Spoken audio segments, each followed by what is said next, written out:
Un grand merci à Antoine Compagnon pour ces mots de bienvenue si aimables.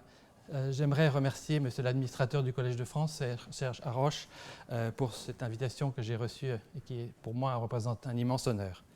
J'aimerais remercier Antoine Compagnon qui a bien voulu diriger les opérations liées à mon invitation et bien entendu à M. Michel Zinc, secrétaire perpétuel de l'Académie d'inscription, M. Marc Fumaroli et Carlo de l'Académie française et Carlo Sola qui ont bien voulu joindre leur signature si prestigieuse à cette invitation. Un grand merci pour cet honneur immense qui m'est fait.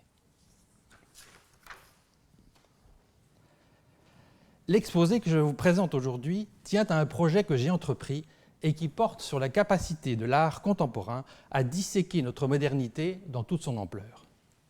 Un certain nombre d'œuvres du XIXe au XXIe siècle, par leur richesse extraordinaire, mettent en perspective les éléments fondateurs de notre présent, parfois de manière très critique, et ceci non pas dans la durée fugace de l'instantané, mais dans une construction où la longue durée joue un rôle essentiel. C'est parce qu'elles construisent une image nouvelle du présent dans une nouvelle perspective que ces œuvres constituent ce que l'historien allemand Thomas Taunschirm appelle des Leitbilder, c'est-à-dire des représentations prégnantes propres à formuler une situation historique dans toute sa profondeur. Il ne s'agit nullement ici d'identifier des objets qui correspondraient à je ne sais quel Zeitgeist, mais de se concentrer sur des artefacts qui interpellent une situation historique précise et la soumettent à une réflexion systématique. Les traits majeurs qui, à mes yeux, définissent cette modernité sont la sécularisation de la société, l'avènement de la production de masse, la culture élargie de la reproduction avec la réflexion qu'elle a générée sur le médium artistique, l'explosion des grands modèles historiographiques hérités du passé dans le domaine de l'art, enfin le déracinement massif du patrimoine mondial par les grands empires européens. Parmi les œuvres d'art que j'ai retenues, je n'en mentionnerai brièvement que deux avant de m'appesantir sur une troisième. Les Têtes du Zodiaque d'Ai Weiwei de 2010 imitent à la perfection celles qui furent arrachées à la fontaine du palais impérial à Pékin quand les troupes anglo-françaises pillèrent les lieux durant la guerre de l'opium en 1860. Ces têtes, restes d'une fontaine de bronze, sont considérées en Chine comme des trésors d'art national spoliés par l'Occident. Ai Weiwei nous rappelle que ces talismans d'art national, entre guillemets, furent en fait exécutés par un jésuite italien, Giuseppe Castiglione, au milieu du XVIIIe siècle. Davantage, leur arrachement même par les troupes franco-anglaises signale une réalité symbolique toute nouvelle. Au XIXe siècle, les grands empires coloniaux amassent un patrimoine mondial, non seulement pour constituer leur propre capitale en caput mundi, mais surtout pour construire une vision téléologique du progrès où leur nation puisse occuper une place centrale. Ces ambitieux rassemblements d'objets témoins entraînent paradoxalement des destructions patrimoniales sans précédent. La force culturelle de ces artefacts repose sur le contraste total entre leur immersion dans une longue période d'immobilité et leur arrachement soudain, prélude à leur déplacement en Europe au titre de témoins mobiles d'une culture. La virtuosité technologique nécessaire à ces déplacements, pensez aux objets égyptiens déplacés par l'Angleterre, célèbre tout naturellement la grandeur d'un empire qui en maîtrise les arcanes. Le musée universel, réceptacle idéal de ces débris arrachés, devient le temple où se déroule le grand récit des civilisations qui naissent, s'épanouissent, puis expirent. Enfin, l'Europe du XIXe siècle célèbre la gloire de la marchandise, c'est-à-dire de la matière travaillée comme source de plus-value. Dans le musée occidental, la marchandise brille de tous ses feux. Elle présente une matérialité sublimée par sa signification culturelle, par son aura historique ou esthétique, bref, spiritualisée de part en part. Ai Weiwei nous impose de revenir à la signification radicalement contradictoire de ces épisodes, si douloureux soient-ils aujourd'hui. Vous voyez ici que deux versions sont proposées, celle qui n'était pas mise en vente, mais qui a circulé dans le monde entier, et une deuxième au format réduit, mais plaquée or, qui, elle, était vendue par l'intermédiaire des grandes maisons de vente, donc, dont la dimension capitaliste était même soulignée, si vous voulez, par ce plaquage or.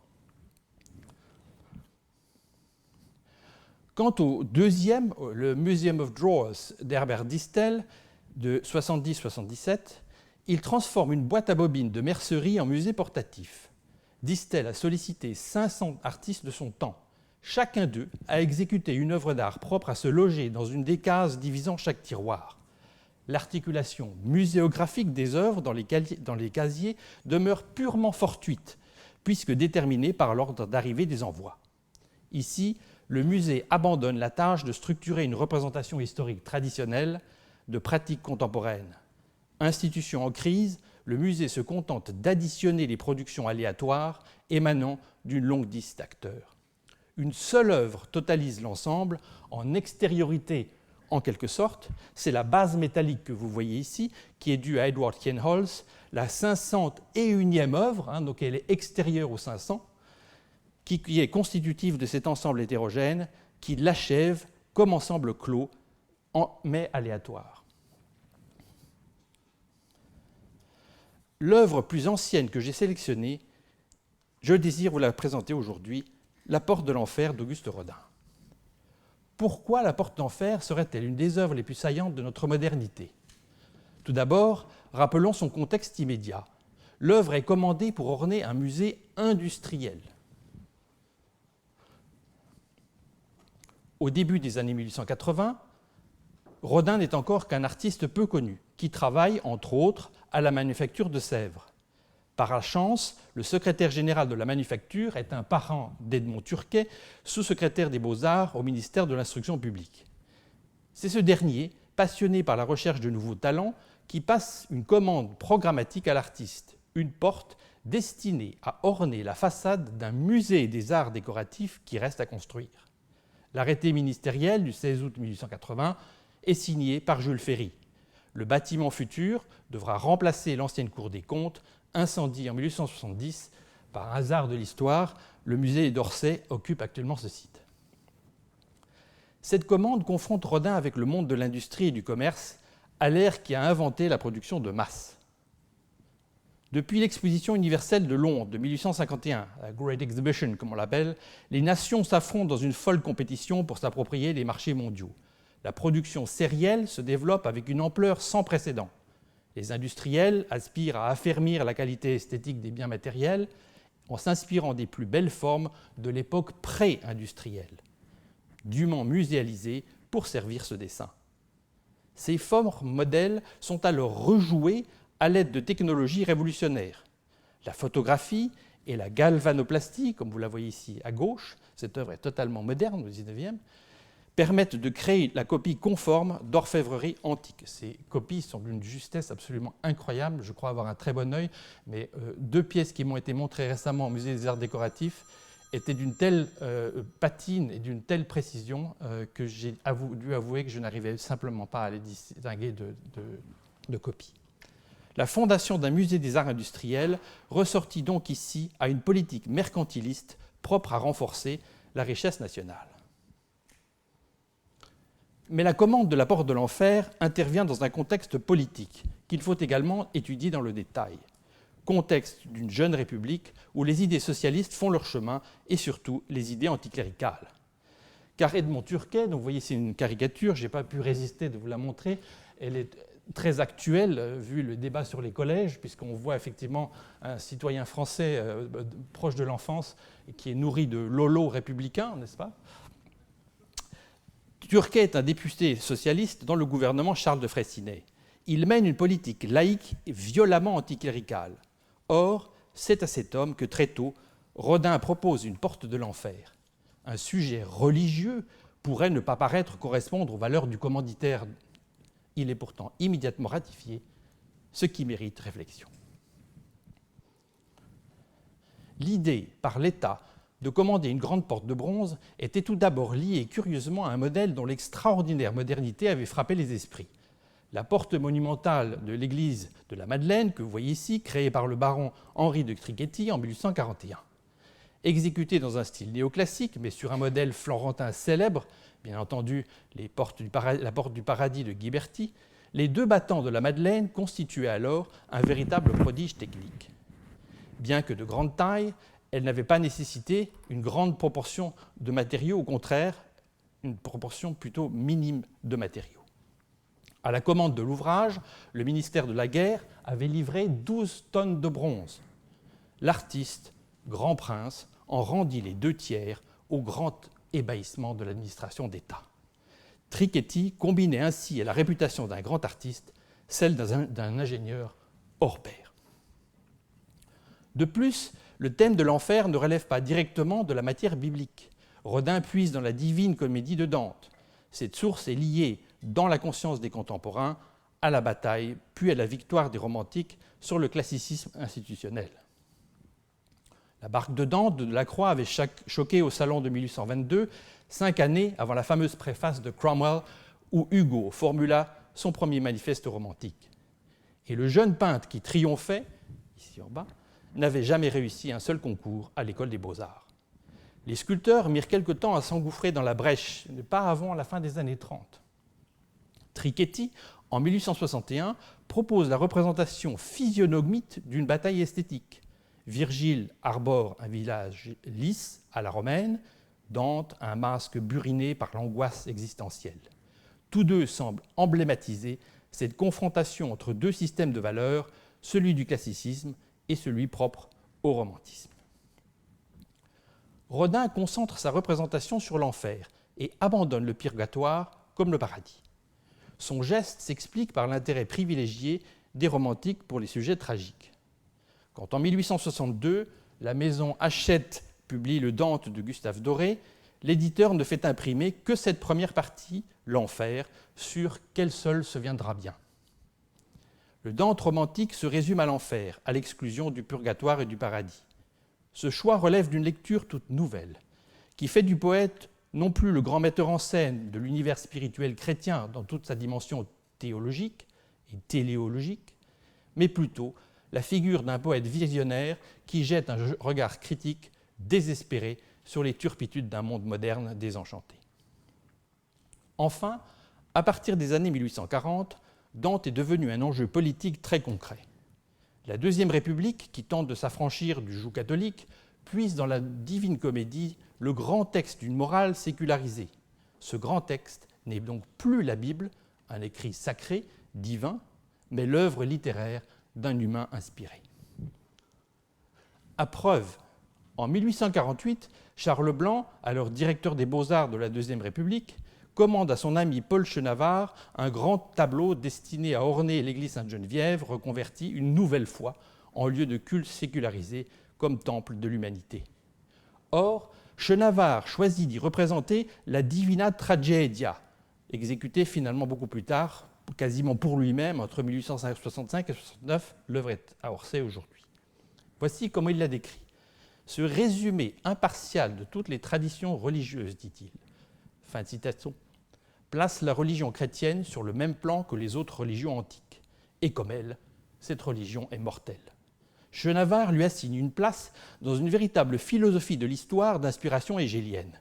Je cite Chenavard, « Vers la fin des religions antiques et à l'avènement dans le ciel de la Trinité chrétienne, la mort, aidée de l'ange de la justice et de l'esprit, frappe les dieux qui doivent périr. » Fin de citation.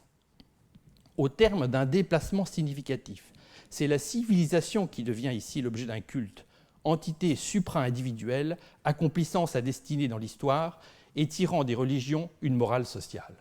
Bref, nous voici devant une transcendance dans l'immanence. Ce que Marcel Gauchet appelle si justement, dans un livre que je trouve magnifique, le désenchantement du monde, se traduit ici par une recomposition du sacré.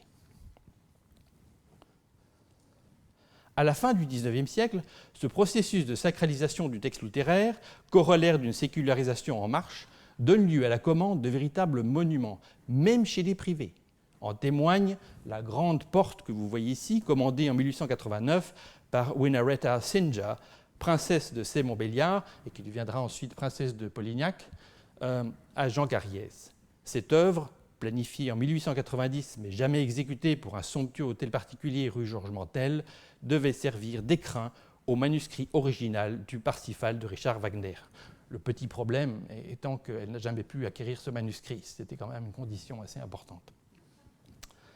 Cet hôtel particulier absolument somptueux et une fondation de l'Institut de France absolument superbe. Quant à la sécularisation de l'art sacré à destination publique, elle pose un problème inédit, l'investissement de nouveaux lieux publics. le Panthéon s'impose rapidement à l'esprit des républicains. Rodin, pourtant, ne profite pas de cette évolution. Le projet du musée des arts décoratifs au Quai d'Orsay chancelle rapidement et le Louvre, c'est-à-dire le pavillon de Marsan, finira par abriter les collections d'art industriel dès 1905. Embarrassée, l'administration d'État confirme à Rodin sa commande, mais lui avoue qu'elle ne sait pas où placer sa porte. En 1906, cependant, le ministère revient à la charge. On projette le transfert du musée de l'École moderne, alors situé au Palais de Luxembourg, dans le séminaire Saint-Sulpice, que vous voyez ici, désaffecté par la loi Combes, qui cause l'expulsion des congrégations religieuses. Or, on promet une salle entière à Rodin dans ce nouveau musée-temple. Rodin s'enthousiasme à nouveau. Il conçoit alors ce qu'il appelle une véritable, et c'est son terme, une chapelle sixtine, où l'art de la sculpture, l'art de la fresque formeront conjointement ce qu'on appelle en allemand un Gesamtkunstwerk, et où la porte de l'enfer, intégrée dans un ensemble encore plus vaste, racontera toute l'histoire du monde. La sécularisation du bâtiment, sa transformation en musée, mais surtout son réinvestissement au profit d'un art capable de produire un récit concurrent à la Bible, tout me paraît ici pointer une récupération séculariste des grands dispositifs chrétiens.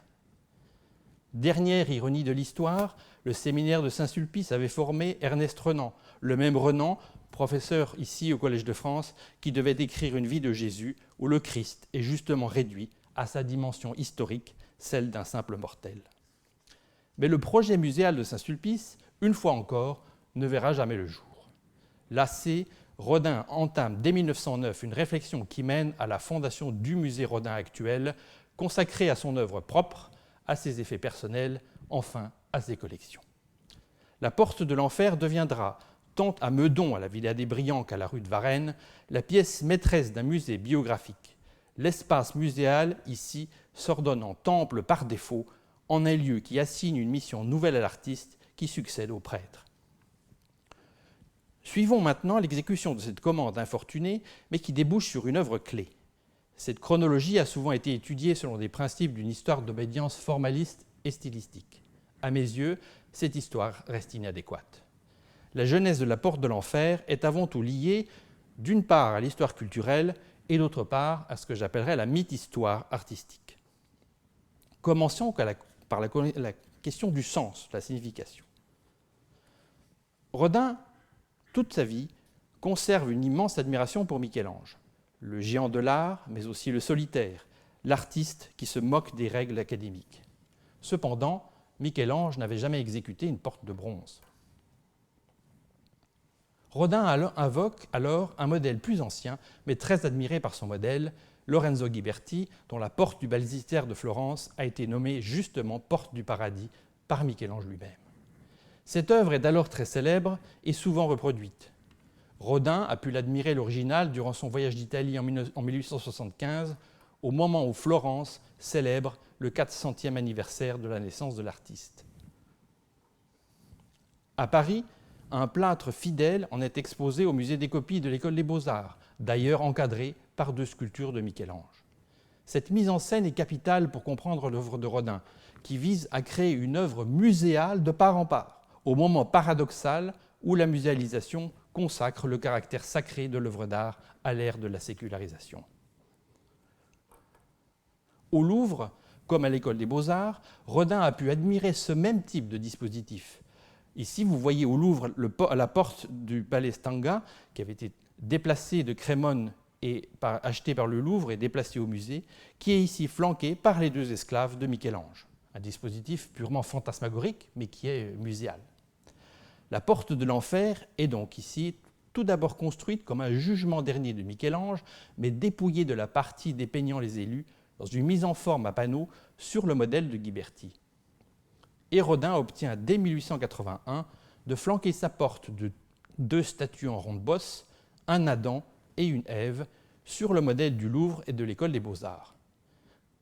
Comme vous le voyez, un dispositif iconographique s'est ici créé sur le modèle d'un programme muséographique sacralisant. Et ce programme cherche en vain son lieu public, contrairement à ces grands modèles médiévaux comme renaissants. Très vite cependant, Rodin bouleverse le modèle de Ghiberti. Séduit par un dispositif où la ronde-bosse pourrait donner un tour plus dramatique, plus scénique à l'œuvre, il tente d'y glisser des figures en saillie, vous les voyez au centre surtout. Il se rappelle que la Fabrica de Santa Maria del Fiore avait, dès le XVIe siècle, demandé à Andrea Sansovino de coiffer les portes de Ghiberti par 3 figures, que vous avez vues tout à l'heure, Saint Jean-Baptiste, le Christ et un ange. Rodin rêve de greffer une sculpture digne de Michel-Ange sur sa porte. Cette option lui fait rapidement comprendre qu'il doit abandonner le modèle formel de Ghiberti et opter pour un nouveau système beaucoup plus ouvert à la ronde-bosse. Rodin supprime donc un à un tous les panneaux, puis rejette enfin la mise en forme en style renaissant.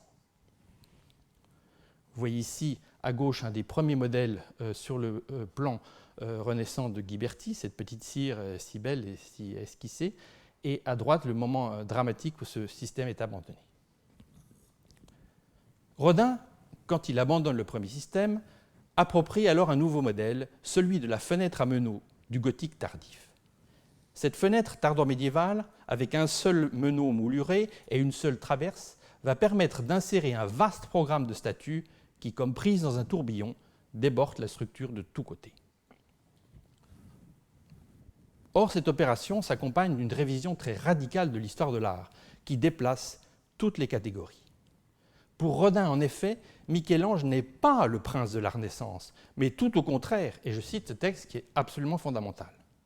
Je cite Rodin, « Michel-Ange, encore une fois, n'est que le dernier et le plus grand des gothiques.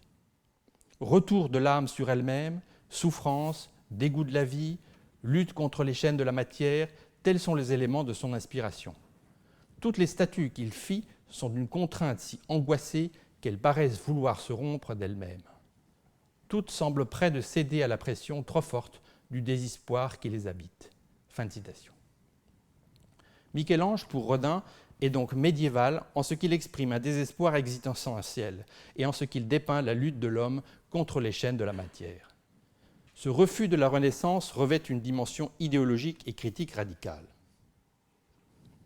Dans la seconde moitié du XIXe siècle, toute une grande bourgeoisie d'affaires en France, tel un Louis Hachette, que vous voyez ici, un immense industriel de l'édition de masse, s'est d'identifier à la race des conquérants de la Renaissance, à ses banquiers et ses commerçants, décrits par Jacob Burckhardt, ou plus tard par Ebi Warburg, ou en France par le comte Arthur de Gobineau.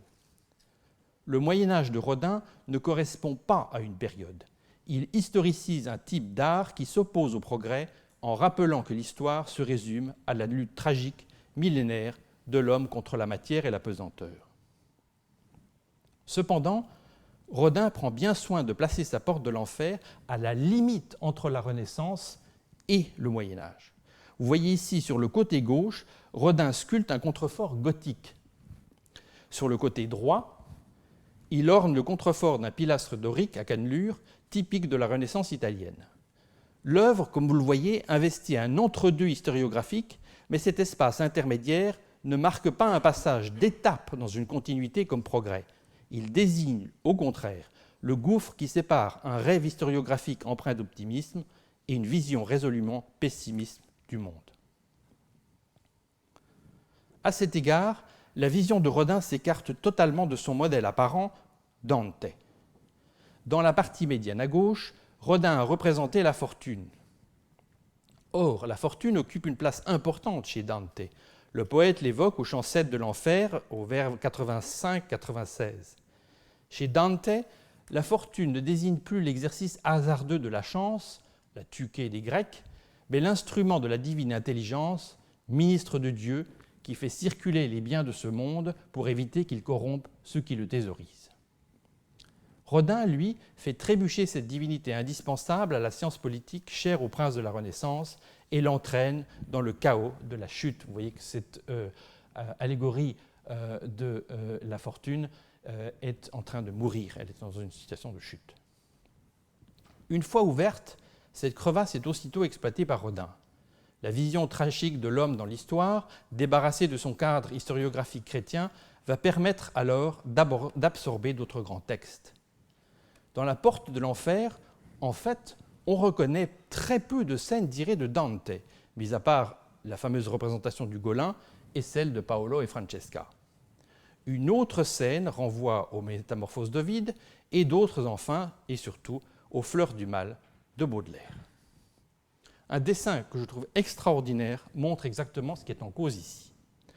Vous voyez que ce dessin montre même que l'artiste esquisse des groupes de figures à la vocation polysémique, car susceptibles d'être interprétés à la lumière de Baudelaire, d'Hugo, de Dante ou d'autres à volonté.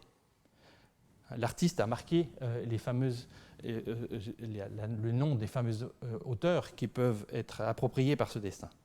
L'artiste, donc, confère une forte potentialité narrative à ces ensembles, à charge du spectateur d'actualiser ce potentiel en y reconnaissant, entre guillemets, telle ou telle scène poétique. La porte de l'enfer dévoile ici sa stratégie la plus radicale. Elle ne propose rien de moins qu'un texte originaire, sculpté, unique, où s'articulent des monades de sens, rivières de corps enlacés ou déchirés, musculature tendue, propre à susciter chez tout spectateur un processus de reconnaissance. Un grand texte, la Bible, qui définissait la communauté spirituelle des chrétiens, est ici remplacé par une œuvre plastique qui, par sa haute présence charnelle, comme par sa généralité, peut se convertir en signification infinie et nourrir l'ensemble des grands narratifs véhiculés par la conscience collective.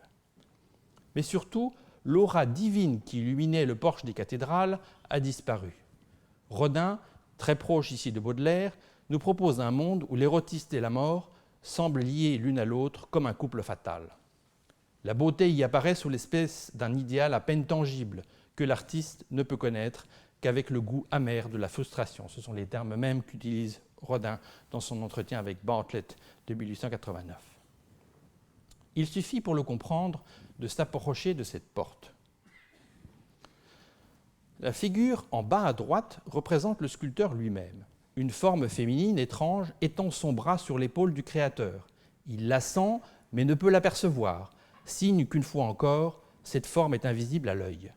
Pour en comprendre la signification, il faut tout d'abord reconnaître la figure qui lui fait face de l'autre côté de la porte, en bas à gauche, une sirène. Or, les sirènes, filles des muses, possèdent une double vertu. Comme leur nom l'indique, elles assurent un lien organique entre le monde terrestre et le monde des morts.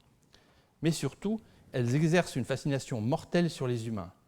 Dans l'Odyssée d'Homère, où Ulysse doit s'attacher au mât de son navire pour échapper à leur attraction fatale. Ce caractère inaccessible et presque mortel évoque étrangement le poème de Baudelaire intitulé « La mort des artistes ». Et c'est d'ailleurs ce poème que cite Rodin lorsque Truman Bartlett lui demande de commenter ces deux bas-reliefs.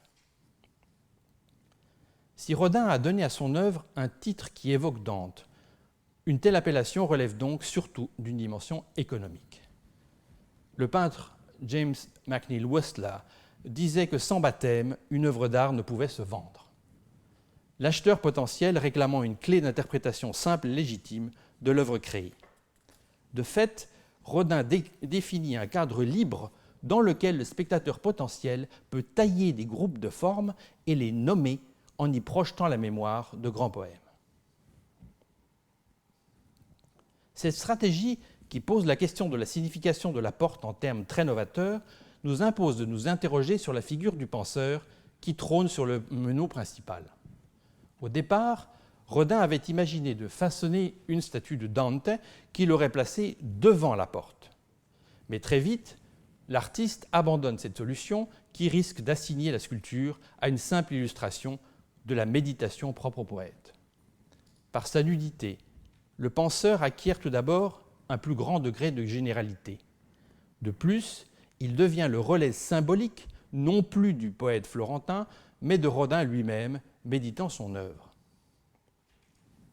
L'idée de l'œuvre comme produit d'un pensiero se développe à la Renaissance et elle donne lieu même à des ouvrages topiques au XVIIIe siècle, comme les fameux Pensieri de Gabbiani, publiés à Rome. Et elle procède d'un idéal humaniste qui fait de la création artistique le résultat d'une genèse néoplatonicienne. Le concept, l'idée, en est le premier moment, puis cette idée prend chair dans une forme. Ici, Le penseur légitime le texte originel de chair modelé par Rodin comme un analogue parfait d'un grand texte littéraire. Le penseur métaphorise un principe de lecture, précisément l'acte même par lequel l'artiste, puis le spectateur, définira les formes qui viendront une à une s'incarner dans des narratifs multiples dans la conscience de chacun.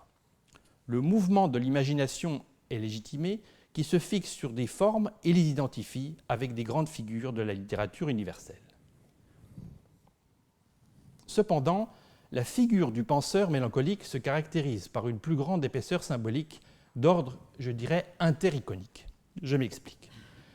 Dans la fresque du Jugement dernier, à la chapelle Sixtine, que vous voyez ici à gauche, Michel-Ange avait peint un damné effrayé par l'ampleur de sa condamnation qui semble excéder les limites du concevable. Cette figure qualifie le jugement comme un spectacle qui défie l'imaginaire humain. Au XIXe siècle, cette figure connaît de nombreux usages qui en déplacent la signification. Ici, très typique, une copie exécutée par Carpeaux, qui aimait beaucoup l'original. Dans le tableau d'Antoine Gengros, La peste à Jaffa, que vous connaissez tous, cette figure que vous voyez ici à gauche, au point rouge, saute aux yeux. Elle a des yeux sans pupille, comme vides, et elle devient le pivot central sur lequel repose toute la représentation. En effet, Gros avait pour mission de tenter de convaincre le spectateur que Napoléon Bonaparte avait guéri les pestiférés de Jaffa, tel un roi thaumaturge, par la vertu du seul toucher. Cependant, Gros n'a représenté aucun bubon, aucun symptôme visible de peste. Vous ne pouvez pas l'identifier par vos yeux vous-même. Le contemplateur du tableau doit donc se contenter de croire que Napoléon a guéri ses soldats.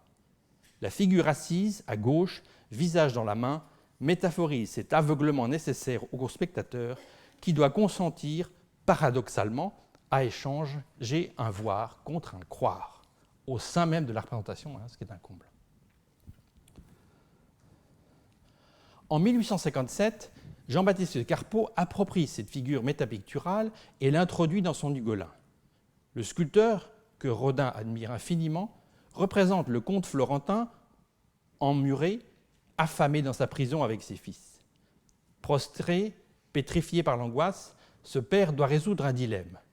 Dévorer ses enfants pour leur survivre ou les épargner, mais mourir de faim le tout premier. Depuis le Moyen-Âge, le vers 32-75 de l'Enfer de Dante, où Ugolin explique ses derniers moments sur terre à Dante et à Virgile, était considéré comme hautement ambigu à cet égard. Impossible de savoir si Ugolin avait opté pour l'un ou l'autre terme à sa misère. Avec Carpeaux, la figure michelangelesque devient la figure même de l'indécidabilité. À cet égard, l'Ugolin ne livre aucune leçon de morale. Vous ne savez pas ce qu'il va décider. Rodin tire un usage profond de cette figure de l'indécidabilité morale. Il ira même jusqu'à confier à un artiste américain, Truman Bartlett, en 1889, une opinion iconoclaste. Je suis obligé de le lire en anglais puisque cette interview de Rodin n'a pas été traduite en français. There is no intention of classification or method or subject, no scheme of illustration or intended moral purpose. I followed my imagination, my own sense of arrangement, movement and composition. Fin de citation. Ailleurs, Rodin a invalidé cette analyse extrême. Toutefois, le penseur joue ici un rôle métadiscursif de nature paradoxale. Il dessine en pointillé la profondeur d'une signification tout en signalant l'ambiguïté totale, explicite du message déployé devant le contemplateur. À sa porte, Rodin confère donc fondamentalement le caractère d'une œuvre ouverte. Elle se présente comme un chantier éternel, puisque chaque contemplateur peut y reconnaître la mise en image de nouveaux grands textes littéraires ou sacrés. Rodin a d'ailleurs accentué ce caractère de chantier. Des bâches de bronze entourent certaines de ces figures, qui ressemblent au tissu qu'il faisait tendre sous certains plâtres afin d'en contrôler l'effet. Voilà un élément qui n'a jamais été examiné dans la littérature scientifique. Les abords, la partie externe de la porte, sont parés de cordes très nombreuses qui ont été placées là par Rodin. Ces cordes semblent conférer à l'ensemble du dispositif le caractère provisoire et presque bricolée d'une scénographie théâtrale. J'en viens maintenant à une autre composante résolument moderne de cette œuvre, la méditation extraordinaire qu'elle propose sur un phénomène majeur au XIXe siècle, la culture de la reproduction.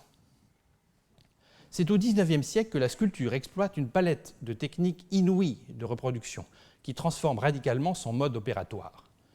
Depuis la fin du XVIIIe siècle, un grand nombre de sculpteurs, et surtout Canova, produisent des plâtres qui, mis au point, un système de repères fixes, sont ensuite traduits en marbre par des assistants. Vous avez une sorte de division du travail. Cette pratique commerciale permet de répéter plusieurs fois la même forme avec rapidité, de déléguer l'exécution, enfin de montrer aux commanditaires potentiels un répertoire de formes en gypse à partir desquelles un client peut choisir des formes ou des combinaisons de formes. Canova est allé jusqu'à avoir 2 ateliers pour en fait cacher son mode opératoire dans un second atelier, recevant dans un atelier beaucoup plus traditionnel ses clients. C'était un homme d'une habileté remarquable. D'autre part, dès les années 1840, le procédé mécanique Colas, vous avez ici un exemple à gauche, permet à l'aide d'un pantographe de produire rapidement la copie d'une sculpture donnée à n'importe quelle échelle. Rodin, comme les autres, a su en tirer un parti commercial. Le Baiser, un groupe originellement pensé par Rodin pour la Porte de l'Enfer, c'est donc le Paolo et Francesca à l'origine, mais porté à une existence autonome, a été décliné en toutes les tailles possibles par les bronziers parisiens. Vous pouviez choisir votre dimension. Voilà. Cette offre commerciale repose sur l'hypothèse suivante. La reproduction offre aux bourgeois, en miniature et sans déchets, le plaisir domestique d'une grande composition de bronze dont l'original orne un lieu public.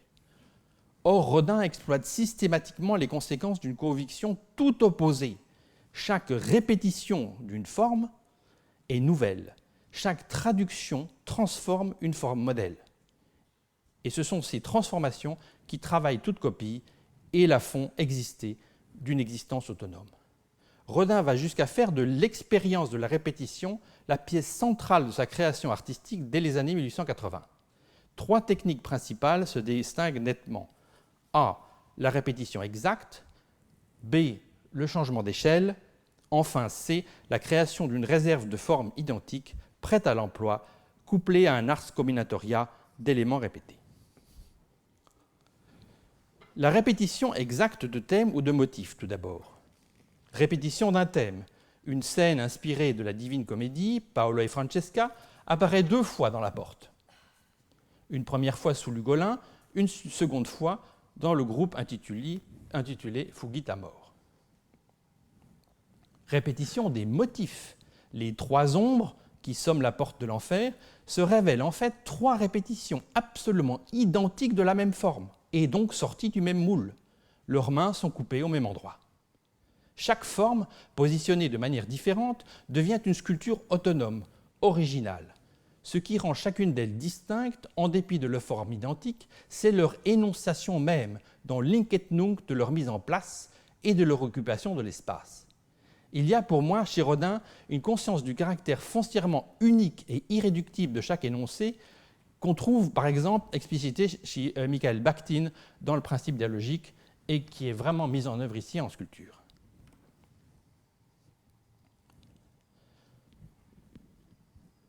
Le passage au grand format. En 1902 jusqu'à 1804, les 3 ombres sont produites en grand format et accèdent ainsi au rang d'œuvre indépendante. Au terme d'une augmentation d'échelle, la peau de la sculpture a changé.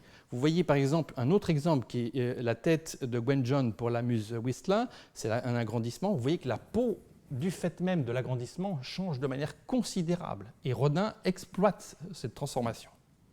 Le grain en paraît plus grossier, plus lâche, et les proportions également sont altérées.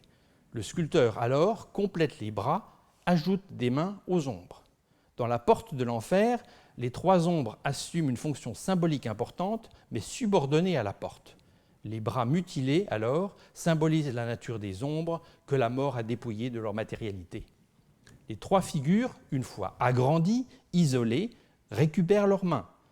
Leur grande taille Leurs patines sombres suffisent à exprimer l'étrange pesanteur des trois figures. Rodin a conscience que le procédé mécanique de reproduction transforme la forme répétée. Il a sciemment joué sur ses effets secondaires au lieu de tenter de les gommer. Dès les années 1890, au moment où il termine La Porte de l'Enfer, Rodin accélère même le mouvement. Il commande à répétition le moulage d'un même bras, de même jambe, tiré d'œuvres déjà créées à plusieurs exemplaires. Ce qu'il appelle cela des abattis, soigneusement rangés dans des tiroirs. Cette technique, qui permet de mémoriser des formes utiles et de les recombiner à volonté, est puisée dans le domaine des arts décoratifs. En effet, les producteurs de céramique, de porcelaine, de vaisselle d'argent se constituaient ainsi de véritables bibliothèques. Quand vous allez à la Villa des Brians à Meudon, dans la réserve, vous voyez des tiroirs entiers qui sont remplis du même bras, par exemple du penseur ou d'une des trois ombres. Rodin transfère donc cette pratique commerciale dans le domaine de la sculpture. Cette technique est interprétée dans la littérature scientifique récente comme un indice de modernité, mais là, il faut être prudent. L'usage de morceaux propres à créer des œuvres nouvelles correspond en fait à une pratique beaucoup plus ancienne dans les ateliers de sculpture. Une série de bras et de jambes, ce sont des documents très très excitants qui viennent d'être achetés par le Rijksmuseum d'Amsterdam, a été identifié récemment par mon ami Scholten comme un groupe de pièces provenant de l'atelier du sculpteur hollandais Johan Gregor van der Schaart, 1530-1581. Cet artiste avait étudié les sculptures de Michel-Ange et en avait produit de petites études. Ces morceaux, réunis dans l'atelier, constituaient des exercices mais aussi des sources d'inspiration. Il dessinait des solutions précises à des problèmes compositionnels que la pratique quotidienne posait à l'artiste. Une gravure rare mais significative, à droite, qui portraiture le sculpteur florentin Baccio Bandinelli, exhibe fièrement ces modèles d'atelier qui permettaient de bricoler des idées de forme morceaux en main. Elles sont à la base sur le sol.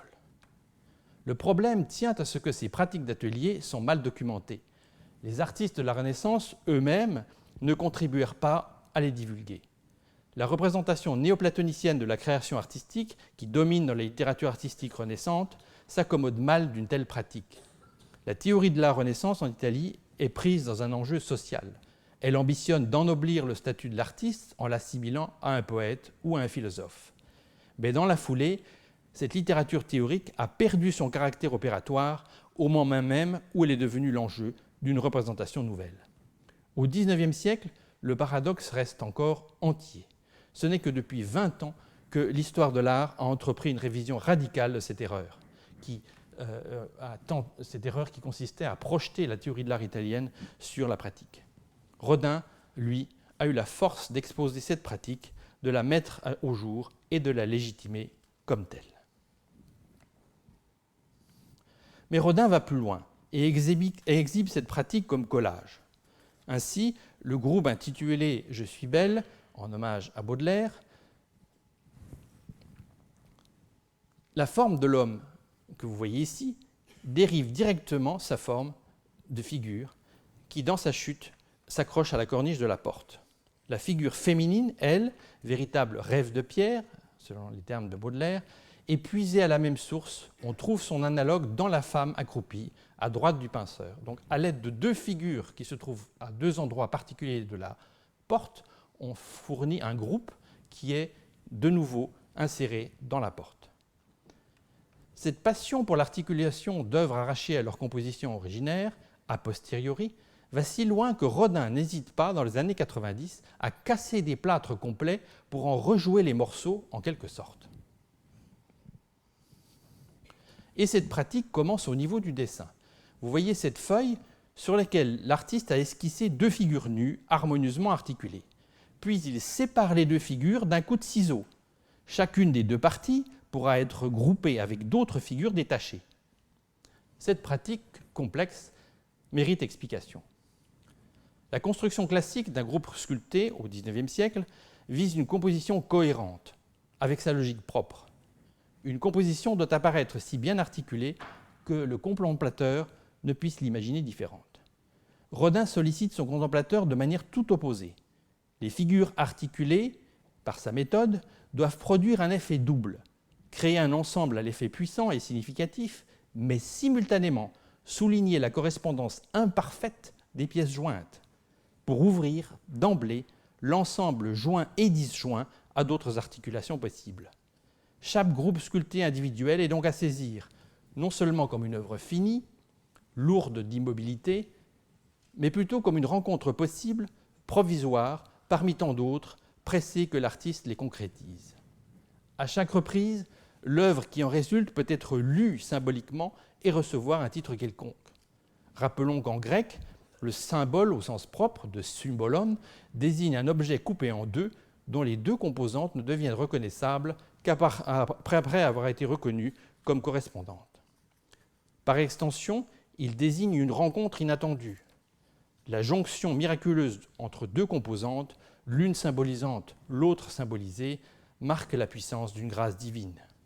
Ce que Rodin souligne par sa pratique, c'est que la cassure est le premier moment incontournable présidant à la création d'un symbolon. Cette technique de recomposition prend sa pleine signification dans La Porte de l'Enfer. Celle-ci est devenue, dans les années 80, non seulement une œuvre à part entière en construction, mais le lieu où se forgent, par combinaison, d'autres œuvres. La porte, en fait, construit la métaphore de l'imagination du sculpteur. Rodin marque cette relation de manière claire. Lorsqu'il expose le plâtre inachevé de La Porte de l'Enfer dans son pavillon personnel, près de l'Exposition universelle de 1900, vous avez ici une photographie très rare qui le montre, il retire les figures en ronde-bosse et expose le cadre de plâtre ainsi vidé. Cette porte est en fait est dépouillée des figures en ronde-bosse les plus importantes. Comme si les groupes principaux, s'étant détachés, vivants, avaient quitté leur matrice pour vivre une existence autonome. Cette stratégie explique également pourquoi la porte demeure à l'état de plâtre jusqu'à la mort de Rodin. Cet état a causé toute une réflexion dans la littérature scientifique. En fait, il me semble que l'œuvre, comme objet, est terminée, mais comme représentation, elle a pour rôle de figurer l'inachèvement, le mouvement complexe qui donne naissance à des groupes, à des figures. La technique de la cassure et de la recomposition détient également chez Rodin une dimension historiographique. Rodin se passionne pour les antiques et en possède une collection importante. Ce sont des fragments surtout qui suscitent son imagination. Cette collection, il voulait la donner au Louvre, mais quand les conservateurs du Louvre ont vu cette collection de fragments, ils ont dit « vous pouvez garder cela au musée Rodin, ça ne nous intéresse absolument pas ». Bénédicte était évidemment très déçu, le premier conservateur de la collection. Les fragments, tout particulièrement, donc, suscitent son imagination. Rodin se plaît à les compléter par l'imagination, comme tant d'artistes amoureux de l'antique avant lui. Mais avec Rodin, l'artiste ne se contente plus de rêver la perfection des anciens pour mieux l'approprier comme norme abstraite ou comme idéal de beauté. Avec Rodin, le fragment archéologique a nourri un mode opératoire résolument moderne, qui consiste à transformer ses propres œuvres en ruines pour les recomposer dans des ensembles qui célèbrent la recomposition même comme principe dynamique et presque vital. À l'hôtel de Biron, comme à la Villa des Brillants, vous avez des photographies anciennes de l'époque de Rodin, des sculptures antiques ou orientales jalonnent les chemins dans le parc où orne sa demeure. Ces œuvres fragmentaires, Rodin les expose comme des monuments soumis au temps qui vont lentement retourner à la poussière. Un grand nombre d'entre elles, d'ailleurs, sont en très mauvais état et pourrissent lentement. Il avait une véritable passion pour cette pourriture de ces objets mis en scène dans une nature verdoyante. Dans l'antre de Rodin, l'histoire de l'art est partout présente sous l'espèce d'œuvres anciennes, comme par exemple cette sculpture sur bois médiévale à gauche. Mais cette histoire de l'art n'offre plus un modèle global propre à conférer une historicité à l'œuvre de l'artiste Rodin. Tout au contraire. Elle se limite à ménager une toile de fond pittoresque à une modernité qui se définit une archéologie originale et propre. Rodin marque ici une cassure nette entre passé et présent. D'ailleurs, la collection était si englobante que le passé et l'histoire de l'art semblaient en quelque sorte saisis par le corpus des œuvres de Rodin lui-même. Une espèce de renversement qui est tout à fait extraordinaire. Au moment de conclure, permettez-moi de souligner 2 points qui me semblent importants. Dans une œuvre où le texte biblique a été remplacé par un texte littéraire humain, Dante, puis par un texte originaire, comme je l'ai appelé, composé de corps humains tordus par le désir ou par la douleur, le penseur pointe la relation qui existe entre la porte et les milliers de figures de plâtre, marbre, bronze, imaginées par l'artiste et qui occupent son musée. Ces figures, le penseur ne semble pas les voir, ou ne les voir que dans leur première phase, comme formes apparaissant dans son imagination. Ces formes, cependant, ne parviennent à l'existence que par la vertu d'un travail matériel sur la matière, plâtre, bronze, cire, marbre. Ce travail effectué à l'aide de techniques neuves a causé la création d'une masse de formes, toutes muséalisées au musée Rodin. Le visiteur du musée y puisera le contexte de l'œuvre et le mouvement de l'imagination qui l'anime. Ce contexte n'est plus un texte, mais un substrat de forme humaine, né dans l'imagination d'un génie célébré par le musée tout entier. Ce que le penseur propose aux visiteurs du musée, c'est une iconographie entièrement créée par l'artiste et qui devra servir d'interprétant à son œuvre au terme d'un travail infini, mais sur un corpus clos. Il y a une véritable tentative de clôture, si vous voulez, par Rodin de ce point de vue-là. Le deuxième point ouvre à un problème fondamental et demeurait très actuel. Lorsqu'Auguste Rodin et l'État français s'accordent pour créer un musée Rodin, ils en viennent à créer un modèle très original dans le paysage muséal français. Le musée devra pouvoir subvenir à ses moyens par la vente d'œuvres, non celles d'originaux bien sûr, mais celles de tirage en plâtre ou en bronze. Le musée Rodin, à cet égard, constitue un cas extrême. Peu avant sa mort, en 1917, Rodin et l'État ratifient une convention qui finalise la donation par l'artiste de son œuvre ainsi que de ses collections et de son mobilier. Âgé, Rodin ne peut plus travailler. Une machinerie se met alors en place qui assure l'exploitation financière des moules et des plâtres conservés au musée. Or, cette machinerie a pour effet de prendre la relève du créateur par-delà la mort. Premier acte.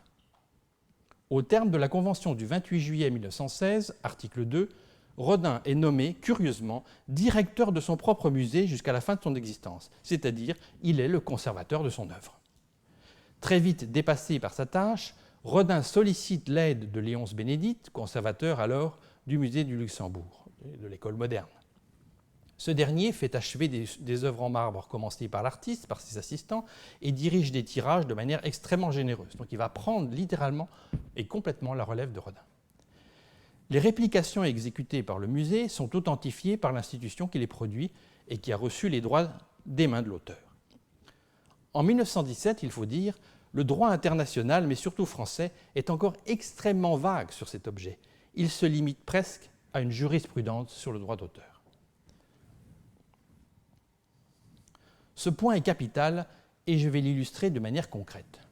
En 1890, la mort de Marat par Jacques Louis David appartient encore à une descendante de l'artiste, Madame Jules David Chassagnol. En 1885, cette dernière aperçoit une autre mort de Marat attribuée à David à l'exposition des portraits du siècle à l'École des Beaux-Arts à Paris. Elle est furieuse. Cet exemplaire qu'elle voit avait été acheté par le marchand Durand-Ruel, le fameux marchand des impressionnistes, qui l'avait revendu à un collectionneur nommé Terme. Et donc, Madame David Chassagnol assigne Terme et Durand-Ruel devant les tribunaux en invoquant le fait qu'elle seule détient le véritable Marat authentique peint par David. Or, Durand-Ruel se défend en postulant que son Marat consiste en une réplique. On sait aujourd'hui que cette œuvre, qui est à droite, est due au pinceau de Jérôme Martin Langlois, un disciple de David. Et je signale en parenthèse que l'enlèvement des Sabines est en grande partie peint par Langlois. C'est intéressant. La décision du tribunal ne laisse pas de surprendre. Le jugement du tribunal reconnaît bien tout d'abord le caractère substantiel de l'originalité dans le domaine des beaux-arts, c'est-à-dire qu'il est lié à la substance même de l'objet. Mais immédiatement, il souligne que l'invention constitue l'élément décisif d'une création artistique, ouvrant du même coup la possibilité qu'une œuvre authentique soit conçue par l'artiste qui l'a signée, mais exécutée par l'un de ses disciples. Cet argument, qui contredit de manière brutale le caractère substantiel de l'originalité dans le domaine artistique, est alors emprunté à la loi de patente, où une invention, de fait, est reconnue au niveau conceptuel. Par un hasard de l'histoire qui est extraordinaire, La théorie humaniste de la création, qui place l'inventio au sommet de la hiérarchie des valeurs, a trouvé soudain un puissant relais dans le droit de patente. D'ailleurs, les grands peintres amenés à témoigner à ce procès, comme Léon Bonnat, qui était une figure très très importante à cette époque-là, expliquent au tribunal que tous les grands peintres ont confié l'exécution d'œuvres et de répliques à leurs aides. Ce que démontre le procès David, c'est que l'argument du caractère substantiel de l'originalité artistique a été invoqué, mais aussitôt écarté, au profit d'un modèle où la forme et la matière font l'objet d'un examen séparé d'authentification. Aujourd'hui, un musée comme la Fondation Cantor de Stanford comporte une grande quantité d'œuvres tirées bien après la mort de Rodin. Cette nouvelle donne, si vous voulez, a permis à une institution muséale comme le musée Rodin de prendre le relais du corps symbolique de Rodin, au sens presque de Kantorowicz, et de poursuivre l'exploitation de sa production dans le cadre d'un nouveau modèle d'authenticité. En fait, la majorité des œuvres de la Fondation Cantor sont des œuvres qui ont été tirées dans les années 1970 et 80 et 80. Une telle configuration touche très précisément un art où les processus de fabrication reposent sur une division du travail appliquée à la forme tridimensionnelle. Or, cette division, dès le XIXe siècle, a dilué la visibilité du geste créateur, fondement traditionnel de l'authenticité.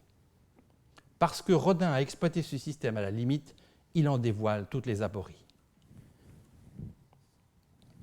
Que cette configuration ait posé un problème de conscience au premier gestionnaire du musée Rodin, et dès 1917, nous en avons la preuve par cet objet à gauche. Peu avant la mort de Rodin, l'artiste ne jouait plus de toutes ses facultés.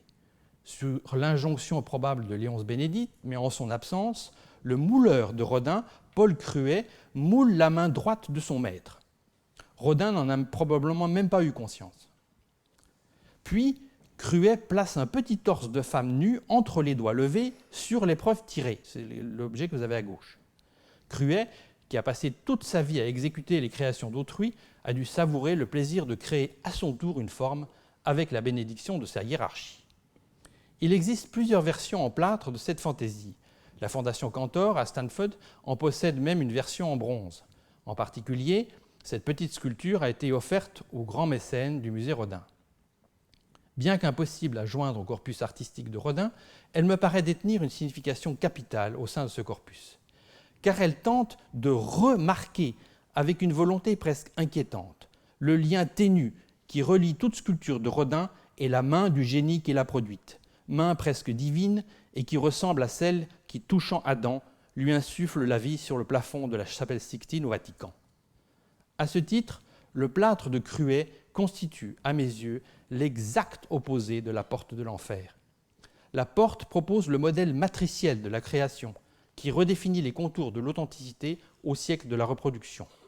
La main de Cruet, elle, ne propose rien de moins qu'une fantasmagorie puisée dans le passé, c'est-à-dire la figure compensatoire et même dénégatrice d'un système artistique où la reproduction joue un rôle radicalement nouveau, pour le meilleur ou pour le pire.